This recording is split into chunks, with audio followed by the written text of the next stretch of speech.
কিন্তু সরকার পরিবর্তনের পূর্বে আমাদের সিস্টেমের পরিবর্তন প্রয়োজন। এই দলটাই মানে শহীদের পাশে দাঁড়াইছে, আহতদের পাশে দাঁড়াইছে। রাস্তায় নেমে আসে সাজ্জাদের বাবা, কি জন্য তুমি রাস্তায় নেমে আসবা? এটা নতুন বাংলাদেশের জন্য। নতুন বাংলাদেশ তো শুধুমাত্র যে সরকার পরিবর্তন, বিষয়টি এমন না। অবশ্যই সরকার পরিবর্তন হবে, কিন্তু সরকার পরিবর্তনের পূর্বে আমাদের সিস্টেমের পরিবর্তন প্রয়োজন। যেগুলোর কারণে ফেসিস্ট উৎপাদন হয়, সেই ফেসিস্ট উৎপাদনের প্রক্রিয়াগুলো আমাদের বন্ধ করতে হবে। সেজন্য আমাদের প্রশাসনের সংস্কার প্রয়োজন, আমাদের সংবিধানের পরিবর্তন প্রয়োজন। এবং এই সংবিধান নামে যেটি আমাদের বাংলাদেশে রয়েছে, এটি সংবিধান না, সেটা হচ্ছে আওয়ামী বিধান। আর এখন মানুষ খুবই সচেতন। এখন যদি আমরা শুধু বলি যে মানুষ সচেতন বলেই জীবনের মায়া ত্যাগ করে 5ই আগস্টের পূর্বে মানুষ রাস্তায় নেমে আসছে।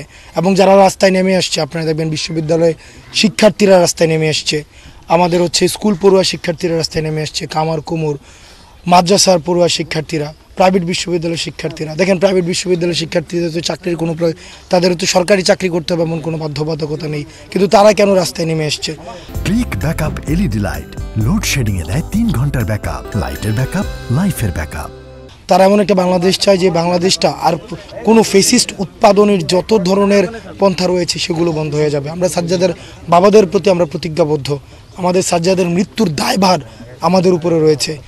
সেগুলো আমাদের এই দায়ভার, আমাদের দায়িত্বের মধ্যে দিয়ে সেগুলোকে পূরণ করতে হবে। এবং মানুষ সেটি শুধুমাত্র বুঝছেই বিষয়টি এমন না, বরং মানুষ আমাদের কাছে আবদার করছে, আমাদের কাছে দাবি করছে যে এই বিষয়গুলো হতে হবে, বিচার হতে হবে, সংস্কার হতে হবে। এবং সংস্কার এবং বিচারের মধ্য দিয়ে একটি গণতান্ত্রিক রূপান্তরের প্রয়োজন রয়েছে। ছেলে বাস্তবায়নের একটাই আমি দৃশ্য দেখতে পাচ্ছি যে এনসিপি যে দলটা, এই দলটাই মানে শহীদের পাশে দাঁড়াইছে, আহতদের পাশে দাঁড়াইছে। তারাই ন্যায় প্রতিষ্ঠানের জন্য শ্রম দিতেছে, কাজ করতেছে। আমি দোয়া করি এই দলটাই যেন আল্লাহ পাক কবুল করে। আমিন।